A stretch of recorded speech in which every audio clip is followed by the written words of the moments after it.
Olá, amigos, tudo bom? Sejam muito bem-vindos ao meu canal. Para quem não me conhece, me chamo Rebeca e eu inaugurei aqui um quadro para falar sobre alguns livros cristãos que eu acho que são muito bons, só que tem pouca gente falando. Hoje eu vim falar sobre este livro aqui, Deuses Falsos, de Timothy Keller. E ele traz vários exemplos bíblicos sobre o tema que ele tá falando, né? Que o tema desse livro, assim, majoritariamente é idolatria. Só que a idolatria é trabalhada de um jeito que eu nunca tinha visto antes, sabe? É um jeito muito mais profundo, porque ele diz que hoje em dia a idolatria, ela se disfarça na nossa sociedade. Tipo, eu tava lendo esse livro no metrô e eu tinha que me segurar, porque às vezes eu falava, tipo, oh, meu Deus, como eu nunca pensei nisso. Tipo, são... Aí ele vai tratar de algumas histórias da Bíblia que você ouve desde pequeno, né? Na escola dominical, você ouve e, tipo, você nunca tinha parado pra pensar que, na verdade, essa história pode estar nos ensinando algo além daquilo que é proposto pra nós de início. Eu li e assim, sensacional, gente. Sensacional. Esse eu vou mostrar a fotinho do Timothy Keller pra vocês, gente. Confesso que eu já tinha ouvido falar de alguns livros dele, que são famosos, que é A Fé na Era do Ceticismo e O Ego Transformado, que são outros dois livros dele bem famosos, mais famosos que esse, que eu quero muito ler, gente. Muito, muito ler, porque, gente, sério, esse livro me conquistou muito. Esse livro aqui, ele vai te ajudar a identificar e combater os ídolos da sua vida, que talvez estejam roubando o espaço de Deus no nosso coração. Sabe, eu recomendo que qualquer pessoa em sua consciência leia esse livro, porque ele vai trazer citações de famosos, citações de pessoas que têm muita reputação lá no mundo lá fora. E ele vai falar que alguns discursos estão disfarçados, porque na verdade essas pessoas têm algum tipo de ídolo que habita no coração e elas não conseguem distinguir. Então, eu achei esse livro fantástico, assim. Eu acho que todo cristão deveria ler e deveria indicar pra muitas e muitas pessoas, gente. Aqui eu já te deixo um pouco surpreso e realmente querendo um pouquinho mais, que ele fala: as promessas vazias do dinheiro, sexo e poder e a única esperança que realmente importa. Ele vai falar sobre a única esperança que realmente importa. E eu gostei desse detalhe que ele colocou deuses tudo maiúsculo, só que com D minúsculo, para enfatizar que Deus só há um, que é o Senhor Jesus Cristo. O resto é resto. Mas é muito bom, gente. Pelo que eu entendi, eu cheguei a ver uns vídeos. Essa edição aqui é a edição nova. Tem uma outra edição que foi lançada anteriormente. Vou mostrar pra vocês, como sempre, algumas anotaçõezinhas aqui. E aqui dentro eu rabisquei tudo. Tá vendo? E ele vai trazer aqui historiadores hebraicos, historiadores que realmente dedicaram um tempo para estudar o significado das palavras, como aquilo fazia diferença naquela época, né? Como tudo faz sentido. Então, chega de enrolação e vamos lá falar, gente. Eu fiz um esboço aqui para não me perder. Inclusive, eu já fiz uma pregação na minha igreja sobre esse livro, porque eu falei, mano, é muito bom, não posso reter só pra mim. Então, aqui está o meu esboço, gente.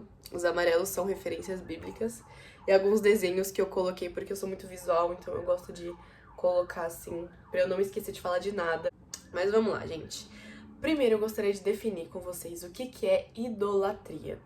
A primeira definição, que é a mais geral, que eu acho que você pode ou ter ou não já ter ouvido, que é aqueles ídolos materiais. Os ídolos, por exemplo, estátuas ou imagens que a gente adora, que a gente presta culto, em vez do lugar de Jesus. Então, isso se torna um ídolo. Pode ser material, por exemplo, algum objeto, por exemplo, o amuleto da sorte. Às vezes isso pode ser o seu ídolo porque você atribui a ele características de um Deus que, na verdade, o único Deus verdadeiro é o Senhor. A segunda definição que eu queria trazer para vocês é que ídolo é algo que nós amamos mais do que o Senhor.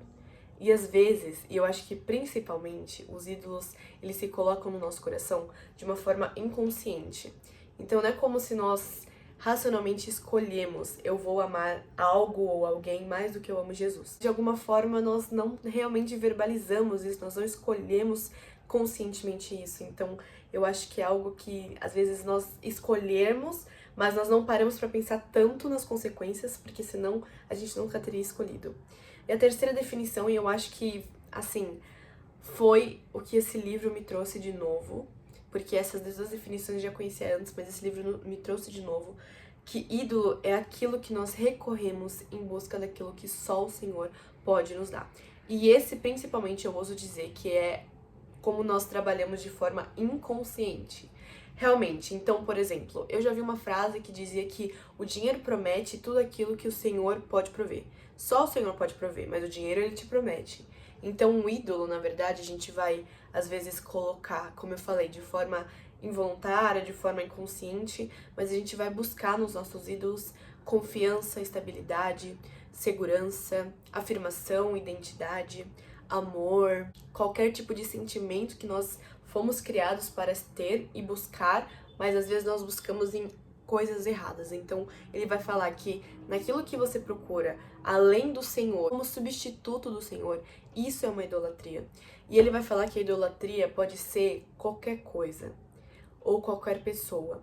Na verdade, a idolatria pode inicialmente ser uma coisa muito boa, como por exemplo, um namorado, como por exemplo, filhos, como por exemplo, dinheiro, mas que se nós não tomarmos cuidado, isso pode pegar o lugar do nosso coração que é só para Deus. Então eu gostaria de falar com vocês agora alguns exemplos de idolatria, como a gente vem sempre ouvindo, né? Eu não sei se vocês conhecem aquele versículo de Mateus, que Jesus vai falar que não se pode se servir a dois senhores. Terá de odiar a um e amar a outro, né? Agradará a um ou desagradará ao outro. Então você não pode dar a sua total atenção a duas coisas ao mesmo tempo. É isso que Jesus estava falando. E ele cita o nome de um demônio, que é o deus do dinheiro, que é chamado de Mamon. Então, o único nome de demônio que é aparecido na Bíblia é esse. Porque eu acho que o dinheiro talvez seja um dos grandes competidores no nosso coração com o lugar do Senhor. Então, o dinheiro, ele realmente pode ser um ídolo na sua vida. Se você não apenas vê-lo como algo, um recurso, mas na verdade, se nós realmente não guardarmos no nosso coração e termos isso de uma forma sólida, de que só o Senhor pode nos garantir de verdade paz, amor, confiança, estabilidade, segurança, saúde, às vezes a gente desfoca um pouco. E nesse livro eu acho interessante porque ele vai falar que quando nós procuramos em outros lugares aquilo que só o Senhor pode nos dar, significa que a nossa visão de quem Deus é foi corrompida. E aí foi assim que nasceu o pecado no Jardim do Éden. Porque talvez ele acreditasse que Deus não era o suficiente para satisfazer tudo aquilo que ele precisava. Então, quando Adão ele olha e ele deseja algo além de Deus, é como se ele realmente questionasse a suficiência de Deus. Então, por exemplo, nós temos a crise de 29, que muitas pessoas perderam tudo. Elas perderam casa, perderam empresas, perderam investimentos. E a gente consegue ver na história um alto número de suicídios neste momento, que é quando as pessoas realmente, o mundo inteiro foi afetado economicamente. Como a gente pensa que o dinheiro realmente, para algumas pessoas, essas pessoas que se suicidaram, o dinheiro era tudo para elas. E quando o dinheiro acabou, a vida acabou, o sentido da vida acabou. Outro exemplo de ídolos são pessoas, como por exemplo, como eu falei aqui inicialmente, né? Às vezes um cônjuge, filhos, pais, amigos, às vezes pessoas que nós admiramos, por exemplo, cantores ou atores, enfim, qualquer coisa pode se tornar mais importante para nós do que o próprio Deus. Também nós temos o sucesso, a boa reputação. Vai citar a história de Zaqueu, ele que subiu na árvore para ouvir ao Senhor, tá, não sei o quê, que ele vai falar que Zaqueu, ele era um cobrador de impostos e naquela época realmente era de uma forma muito injusta, às vezes de uma forma violenta, mas ele tinha um ídolo no coração dele, que era o sucesso, que era a reputação, que o dinheiro poderia concedê-lo. Então, quando ele teve um encontro com Jesus, ele falou: Senhor, se eu roubei algo de alguém, se eu esqueci de pagar, eu restituo 2 vezes mais, eu pago mais. E quando nós temos um encontro com Jesus, a gente muda totalmente a nossa perspectiva a respeito de muitas e muitas coisas. Então, para Zaqueu, um ídolo no coração dele poderia ser o sucesso, poderia ser aquela reputação que ele tinha por ter vários bens. Um ídolo pode ser uma ideologia, pode ser uma filosofia, pode ser um sentimento, às vezes um sentimento de patriotismo, que pode te levar a fazer coisas exuberantes pelo seu país. É o que nós vemos no caso do nazismo na Segunda Guerra Mundial, que realmente alguns alemãos eles estavam realmente cegos pelo amor incondicional pelo seu país, a ponto de fazer qualquer coisa, às vezes até ferir os direitos humanos. Então, olha como isso tem muito impacto. Todas as coisas, não é pecado amar o seu país, não é pecado você amar muito alguém ou amar muito algo, mas nós temos que entender que Deus ele tem que ser o primeiro lugar. Ele tem que estar na primeira posição. A nossa função como alguém que foi convertido e transformado é buscar apenas no Senhor aquilo que Ele pode nos dar. Quem melhor para dizer quem você é, senão o seu Criador? Então é algo que isso também é muito tratado no livro. E ele vai falar também como os ídolos eles se expressam. Então ele vai falar que o ídolo, ele requer dos seus escravos, porque o ídolo te escraviza de alguma forma. Ele requer serviço, tempo, recursos, emoções. Ele vai falar que os ídolos se expressam quando nós rejeitamos a misericórdia de Deus. Os ídolos se expressam quando eles substituem o espaço de Deus em nós. Então eu também gosto de uma frase que diz que existe no homem um vazio do tamanho de Deus. Ainda que nós estejamos cheios de muitas coisas, há a possibilidade de nós nos sentirmos vazios, porque na verdade sempre existirá um espaço que só Deus pode preencher. E realmente o ídolo ele faz com que você fique cego espiritualmente. E eu penso que é dessa forma mais forte que realmente um ídolo trabalha na nossa vida, de uma forma que nós não consigamos enxergar, realmente identificar esses ídolos. Então ele vai falar de algumas histórias, ele fala de Jonas, que rapidamente Jonas ele recebeu uma ordem do Senhor para ele pregar para um povo da cidade de Nínive. E Jonas ele fazia parte do povo hebreu, então os hebreus eram inimigos dos assírios, que era a galera que morava lá em Nínive. Jonas ele estava realmente, ele conhecia quem Deus era. Ele sabia da misericórdia do poder de Deus. Ele recebeu uma ordem para pregar para aquele povo, porque aquele povo iria ser fortemente castigado pelo Senhor. E se eles se arrependessem, que seria um arrependimento pregado através da vida de Jonas, Deus poderia mudar de ideia. E se você for ler, o Jonas é um livro super curto, tem 4 capítulos. Ele vai dizer que Jonas ele tenta fugir do Senhor, ele pega outro caminho, ele vai para outro lugar, para realmente não ter que pregar para aquele povo. Quando a gente vai entender realmente a história, nós entendemos que o contexto histórico era que os hebreus e os assírios eles eram inimigos. Então, realmente, Jonas ele não queria que o povo inimigo dele fosse salvo. Faz sentido, porque você acha que o seu país, a sua nação, de onde você veio é superior, e você acha que você merece graça, você merece perdão, mas outras pessoas que você considera inferior, que você não gosta, que você odeia, que você batalha frequentemente, você julga que essas pessoas não sejam merecedoras ou dignas do perdão e da graça de Deus, e você se esquece que na verdade você também não é digno. E é engraçado que Jonas mesmo, ele vai falar, em Jonas capítulo 2, ele vai falar: os que adoram falsos ídolos rejeitam da graça e da misericórdia de Deus.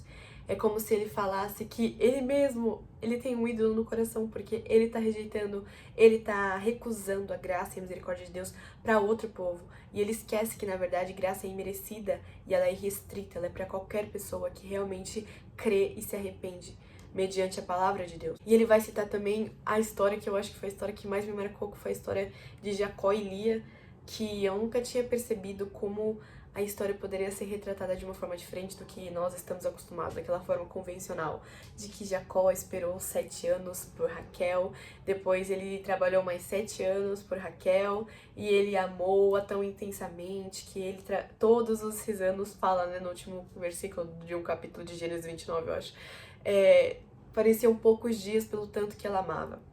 Mas nesse livro, ele vai falar sobre 2 personagens que têm um ídolo no coração, que é Jacó e Lia. Então, nós sabemos que Jacó, ele teve 2 frustrações antes de chegar na terra onde ele conheceu Raquel. Então, ele não tinha o amor do pai, porque se dizia realmente que Isaac, ou seu pai, ele preferia o irmão do que ele mesmo, então ele teve essa frustração. E quando ele teve que fugir, depois se você quiser, você lê um pouquinho a história, tá lá em Gênesis 20, alguma coisa a história. E ele foge de casa, então ele perde o amor da mãe. Então ele tem 2 frustrações, 2 pessoas muito importantes na vida dele, realmente ele tem essa perda. Então quando ele chega e vê Raquel, ele fala: uou, uou, era isso que eu precisava, entendeu? Uou. E ele vai dizer que Jacó, do jeito que ele falava para Labão, quando ele esperou por 7 anos, ele foi muito direto para Labão. É como se ele realmente tivesse consumido por um amor ardente, uma paixão que realmente incontrolável.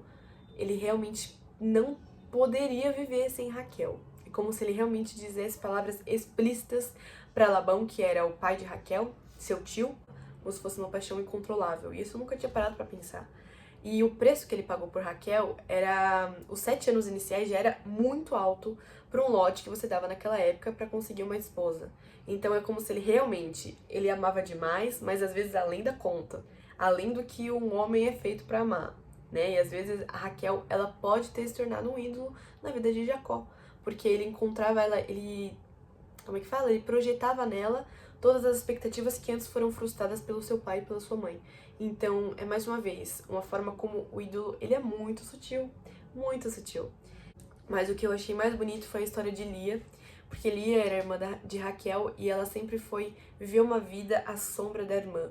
Então a Bíblia fala que ela tinha olhos sem brilho, enquanto a irmã dela tinha belo rosto e um corpo esbelto. Então é como se Lia realmente ela sempre fosse a segunda opção. E ele trabalha nesse livro a estratégia de Labão para entregar Lia, porque ele sabia que outros homens não iriam lutar nem pagar pela Lia. Então ele vê a oportunidade de dar a Jacó, que trabalhou, então ele dá Lia. Então ele fala, tipo, Lia foi totalmente desprezada, totalmente amada, e a Bíblia vai falar isso quando nós vemos os nomes dos filhos que ela dava, que ela teve com Jacó. A gente via como ela realmente depositava em Jacó a afirmação que ela precisava, a identidade que ela precisava. Ela depositava esse desejo, essa necessidade de ser amada, como se Jacó fosse corresponder, só que na verdade Jacó não amava tanto ela, ele amava mais Raquel. E nós vemos também os nomes quando ela tem. Então, o primeiro filho que ela tem com Jacó, ela vai colocar o nome de Rubem, que significa: o meu marido me verá. O meu marido, depois que eu dei um filho para ele, porque naquela época um filho era realmente sinal de prosperidade, era muito importante naquela época. E depois o segundo filho vai ser Simeão, que significa ouvir. Então é como se ela deposita o significado no marido. Meu marido me ouvirá porque eu dei um filho para ele. O terceiro filho vai ser Levi, que vai significar em hebraico, né? Tudo aqui nesse livro ele vai trabalhar todos os significados. Ele vai falar que Levi significa estar afeiçoada, então é como se realmente agora o meu marido vai sentir amor por mim. Agora que eu dei um terceiro filho pro meu marido, ele vai me amar, ele vai me ver, ele vai me ouvir, ele vai se importar comigo. Mas aí nós vemos no quarto filho que ela coloca o nome de Judá, que significa gratidão, louvor ao Senhor. Então ela realmente pensava, a graça de Jesus, a graça de Deus para ela bastava. E ele vai falar também nesse livro que li algumas traduções, ela chama Jesus de Elohim, que era diferente da que era o costume daquela época. Então, só pessoas que realmente conheciam chamavam Jesus de Elohim, porque o costume era chamar Jesus de Yahvé, era o nome. Então, você chamar de Elohim é como se você realmente fosse próximo. Então, ele começa a traçar a trajetória de Lia, de como ela antes buscava em Jacó a aprovação, buscava em Jacó o amor que ela precisava, mas ela encontra em Deus, porque ela foi tão frustrada com um homem, que é um homem que ele vai falhar mesmo, e ela encontra em Deus aquilo que ela sempre precisou e sempre buscou. Então eu acho lindo, assim, a forma como ele realmente tratou a vida de Lia, que depois, se nós formos estudarmos, é através da vida dela que vai vir a descendência de Jesus, que vão vir as 12 tribos de Israel. Então, tribo de Judá, tribo de Simeão, enfim, vários pontos que às vezes a gente esquece. Mas o que ele realmente, eu acho que, pra mim, o que eu penso que ficou marcado através dele ter trabalhado essa história foi que, se nós buscarmos satisfazer ou preencher as nossas lacunas em pessoas, nós vamos ser frustrados. E teve um livro recentemente que eu li que é um romance cristão que fala realmente sobre isso. A protagonista desse livro, ela não é cristã e ela tem um desejo ardimente por ser amada e ser aceita. E esse menino, por quem ela está se relacionando, ele é cristão, ele tem totalmente a noção de que ele não vai conseguir, por mais as melhores intenções que ele tenha, ele não vai conseguir preencher o vazio que há no coração dela. Porque os homens são falhos, ele vai falar nesse livro, eu sou falho, eu vou ser falho com você. O marido não é tudo que você precisa, um filho não é tudo que você precisa. Às vezes o seu sonho realizado não é tudo que você precisa. Tem até um capítulo nos Deuses Falsos que ele vai falar, o nome do capítulo é O amor não é tudo que você precisa, porque realmente o amor humano ele frustra. Porque é governado por pessoas, e pessoas são humanas, e elas vão falhar. Mas o amor no Senhor, a confiança no Senhor não falha. Então é isso que ele gostaria de passar pra gente. E ele vai citar também os 10 mandamentos, que um dos primeiros mandamentos é: não terá outros deuses além de mim. Por que será que Deus deu tanta importância? Sendo que hoje em dia a maioria dos cristãos, A maioria das pessoas que às vezes não são cristãs, mas dizem acreditar em Deus, às vezes não adoram explicitamente imagens, esculturas. Então é como se Deus estivesse realmente alertando a uma coisa além daquilo que nós podemos materializar. Mas são ídolos que realmente nós colocamos na nossa vida quando nós buscamos em outras pessoas ou em outras coisas, só aquilo que o Senhor pode nos dar. E ele vai falar que a origem de todo o pecado, desde o Éden até a consumação dos séculos, é a idolatria. Quando você recusa da misericórdia de Deus, você acha que você é bom o suficiente, o ídolo é você mesmo, o ídolo é a sua autossuficiência. Quando você reconhece a graça, você reconhece que você pode começar de novo. E eu queria falar assim, algumas causas da idolatria. Ele cita Romanos 1, que diz que Paulo adverte que a pior coisa que poderia nos acontecer é Deus nos conceder as nossas vontades. Então ele vai falar que às vezes o não de Deus para algum sonho, algum pedido, uma oração respondida que com um não, porque não também é resposta de Deus, ele vai dizer que isso é um gesto de amor. E você pensa, como assim? Mas isso é bom, isso é um sonho pra mim. Tipo, como assim? Mas na verdade, Deus não conceder um sonho que você tem, ou uma vontade que você tem, é uma bênção, porque através desse sonho você pode se perder. Então é mais fácil com que ele realmente demonstre esse gesto de amor, dizendo não pra você antes que você se perca. Então ele vai tratar assim de uma forma fantástica. Vai falar que uma das causas da idolatria também é o relacionamento frustrado com Deus, não por parte de Deus, por parte de nós, porque nós sabemos que a caminhada cristã não é fácil, não é um mar de rosas, mas também nós temos que perseverar, porque sem Jesus não há vida. E é um desperdício tentar viver sem a presença dele, sabe? Uma das causas principais, que eu ouso dizer que é uma das principais, que hoje eu vejo na minha geração, hoje eu vejo como é o mundo lá fora, eu consigo identificar que é uma identidade mal firmada. As pessoas, elas não sabem o que é. E uma vez eu fui no acampamento e me disseram, pregaram sobre isso, que uma pessoa que não sabe quem é, ela não sabe pra onde ela vai. Então qualquer caminho é aceitável, sabe? Então talvez uma pessoa que ela não sabe o sentido da vida, o propósito da vida dela, e ela não recorre à fonte da vida, ela recorre a outras coisas, as coisas criadas pelo Criador. Então ela realmente ela busca um refúgio naquilo que talvez seja a resposta para as perguntas dela. Jesus é a única solução, Jesus é o que a nossa alma precisa. E como solução, né, depois de, né, só lascando a lenha em nós, falando que todo mundo tem um ídolo, né? E ele diz nesse livro que todo homem ele foi criado para ter um ídolo, mas não de uma forma pejorativa, mas ídolo no sentido de que nós temos essa necessidade de depositarmos o nosso amor, depositarmos a nossa confiança, depositarmos a nossa adoração, a nossa devoção em algo ou alguém. Se você identificar um ídolo na sua vida, você precisa substituí-lo e não apenas arrancá-lo da sua vida, não colocá-lo em segundo plano, você tem que substituir. Ele fala que Jesus ele precisa ser mais belo para você do que seu próprio sonho. Aquilo que você pensa quando você não tem nada tirando a sua atenção, a última coisa que você pensa ou sonha ou imagina, ou às vezes projeta na sua mente quando você tá prestes a dormir, revela aquilo que realmente você acha que te faz feliz, ou aquilo que talvez te faria feliz. Mas Jesus ele tem que ser mais atraente, mais cheiroso, mais bonito, mais belo, te der mais euforia do que realmente essas coisas que nós pensamos. Ele vai citar várias e várias histórias sobre histórias reais, porque ele é um pastor, então ele tem vivência com várias pessoas, ele aconselha várias pessoas que se achegaram a ele como algo tá errado comigo e eu não sei o que tá errado, e ele identificou que era um ídolo, que não era Jesus, que estava tomando o coração, o lugar, nossa, eu sempre falo, tava tomando o coração, não, tava tomando o lugar de Deus no coração da pessoa, e como consequência essa pessoa estava vivendo coisas devastadoras, ela estava rejeitando da graça, da misericórdia de Deus, que é isso que Jonas vai apontar pra gente. Ela estava realmente não tendo uma identidade firmada no Senhor Jesus, não tendo um relacionamento com Deus, porque é isso que nós fomos chamados para ter, conhecer a Deus e fazê-lo conhecido. Então, estava prejudicando a vida dessa pessoa em várias formas e ela não sabia como. Então, esse livro aqui, ele realmente me fez pensar muito acerca de várias coisas da minha vida e entregar muitas coisas no altar do Senhor. E realmente, assim, com humildade e maturidade de falar que, às vezes, realmente certas coisas que eu peço para o Senhor, no meu particular, que eu sonho, pode ter tendência a se tornar um ídolo na minha vida. E aquela oração perigosa de você orar, falando para o Senhor não te der, se isso for te perder.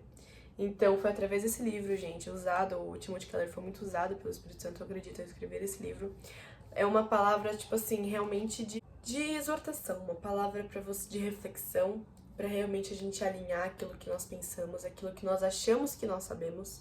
Esse livro vai falar muito sobre isso e realmente que há uma esperança, né, fora dos nossos ídolos, há uma esperança que realmente importa. Então é isso, eu recomendo fortemente essa leitura para todas as pessoas, não só cristãos. E se você leu esse livro, se você tem interesse em ter mais vídeos falando sobre livros cristãos, deixe seu comentário, compartilhe com alguém se você acha que esse vídeo foi bênção pra sua vida e te fez querer ler esse livro. E é isso, eu conto com a divulgação de vocês, gente. Eu não sei como é que vai ser esse canal, eu só tô obedecendo o que o senhor tá me dizendo. Eu tô fazendo alguns vídeos sobre livros, porque é algo que eu amo. E eu acho que, assim como esse homem que escreveu esse livro foi um instrumento de Deus na minha vida, eu acredito que eu posso estar sendo um instrumento de Deus na vida de outras pessoas a conhecerem livros que realmente importam, porque foi através de uma pessoa, de uma youtuber, que também estava gravando um vídeo assim como eu, que ela falou sobre esse livro. Então eu acredito que pode ser bênção na vida de muitas pessoas. Então eu juntei o útil ao agradável, mas tudo sobre direção, ordem do Senhor, né? Então eu acho que é uma coisa que eu gosto, eu amo ler e eu amo gravar vídeos, eu amo explicar, amo falar tudo aquilo que eu leio, que eu realmente acho que a pessoa que tá aí do lado se interessa muito sobre o que eu tô falando. Então é isso, espero que você tenha gostado, Deus abençoe sua vida. Um beijo e até mais.